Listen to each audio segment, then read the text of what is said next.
അതുകൊണ്ട് M T പലർക്കും പല തരത്തിലാണ് അനുഭവപ്പെട്ടിരുന്നത്. അങ്ങനെ തന്നെ വിശേഷിപ്പിക്കാം അതിനെ. ചിലർക്ക് വാസുവേട്ടനാണ്, ചിലർക്ക് വാസുയാണ്, ചിലർക്ക് എം ടി വാസുദേവൻ നേർന്ന് ഏറെ ബഹുമാനത്തോടെ വിളിക്കുന്ന അവസ്ഥയാണ്. അങ്ങനെ എം ടി അദ്ദേഹം കൈവച്ച മേഖലകളിലും കടന്നുപോയ മേഖലകളിലും അവശേഷിപ്പിച്ചു പോകുന്നത് പലർക്കും പല തരത്തിലുള്ള ഓർമ്മകളും ബന്ധങ്ങളും വൈകാരിക ഇഴയടുപ്പങ്ങളുമാണ് എന്നതാണ് അതിൻ്റെ സാഹചര്യം. അനുമോദ്, നമ്മൾ പറഞ്ഞു വന്നത് പൊതുദർശനത്തെക്കുറിച്ചും സംസ്കാര ചടങ്ങുകളെക്കുറിച്ചുമാണ്. അത് സംബന്ധിച്ച് കുടുംബം ഒരു സ്ഥിരീകരണം നൽകുന്നുണ്ടോ? സജിത്ത്, നമുക്ക് അറിയാൻ കഴിയുന്നത് അദ്ദേഹത്തിന്റെ പൊതുദർശനം നാളെ രാവിലെ മുതൽ അദ്ദേഹത്തിന്റെ വീട്ടിലായിരിക്കും.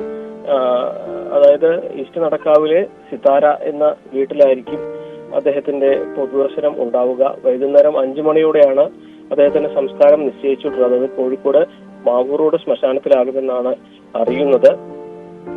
അതായത് നമുക്ക് ഈ കോഴിക്കോട് ടൗൺ ഹാൾ എന്നത് സാധാരണ മലബാറിലെ സാഹിത്യകാരന്മാർക്കാവട്ടെ സാംസ്കാരിക നായകർക്കാവട്ടെ ഈ മേഖലയിലുള്ള എല്ലാവർക്കും അന്ത്യാഞ്ജലി അർപ്പിക്കുന്ന ഒരിടമാണ്. പക്ഷെ അവിടേക്ക് തന്നെ കൊണ്ടുപോകേണ്ട, അതായത് താനൊരു പൊതുദർശനത്തിന്റെ സാഹചര്യത്തിൽ ഒരുക്കുന്ന വ്യക്തിയല്ല, തന്നെ അത്തരത്തിൽ ഒരു പൊതുദർശനത്തിന് വെക്കരുത് എന്ന അദ്ദേഹത്തിന്റെ അന്ത്യാഭിലാഷം അത് കുടുംബം അക്ഷരം പ്രതി പാലിക്കുകയാണ്. അദ്ദേഹത്തിന്റെ പൊതുദർശനം വീട്ടിലായിരിക്കും. അതായത് അന്ത്യാഞ്ജലി അർപ്പിക്കേണ്ടവർക്ക് വീട്ടിൽ അദ്ദേഹത്തിന് അന്ത്യാഞ്ജലി അർപ്പിച്ച് മടങ്ങാം. വൈകുന്നേരം 5 മണിയോടെ മാവൂർ റോഡ് ശ്മശാനത്തിൽ അദ്ദേഹത്തിന്റെ സംസ്കാര ചടങ്ങുകൾ നടക്കുമെന്നാണ് നമുക്ക് ഇപ്പോൾ അറിയാൻ കഴിഞ്ഞിട്ടുള്ളത്.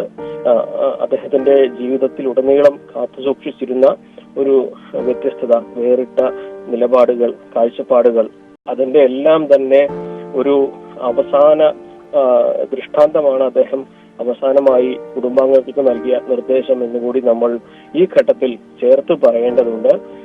നേരത്തെ തന്നെ അദ്ദേഹം ചികിത്സയിലായിരിക്കുമ്പോൾ തനിക്ക് സ്വാഭാവികമായിട്ടുള്ള ഒരു ചികിത്സയാണ്, അല്ലാതെ വെന്റിലേറ്റർ പോലെയുള്ള ജീവൻ രക്ഷാ ഉപകരണങ്ങൾ കൊണ്ട് തന്റെ ആയുസ് നീട്ടേണ്ടതില്ല എന്ന ഒരു നിർദ്ദേശം അദ്ദേഹം നൽകിയിരുന്നു. സ്വാഭാവിക മൃത്യു, സ്വച്ഛന്ത മൃത്യു എന്ന അദ്ദേഹത്തിന്റെ ഒരു മനസ്സിലെ അവസാന ആഗ്രഹം അല്ലെങ്കിൽ അവസാന നിർദ്ദേശങ്ങൾ അപ്രകാരമായിരുന്നു. അതുപോലെ തന്നെയായിരുന്നു അദ്ദേഹം പൊതുദർശനം വേണ്ട എന്നുള്ള ഒരു നിലപാടും കൈക്കൊണ്ടത്. ഇത് രണ്ടും എന്താണെങ്കിലും കുടുംബം അക്ഷരം പ്രതി പാലിക്കുന്നു.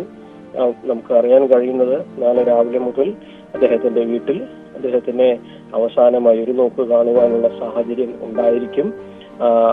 അതിനുശേഷം 5 മണിയോടെ അനുമോദം തുടരുക. മുഖ്യമന്ത്രിയുടെ പ്രസ് സെക്രട്ടറിയും ഒപ്പം കവിയുമായ പ്രഭാവർമ്മ നമുക്ക്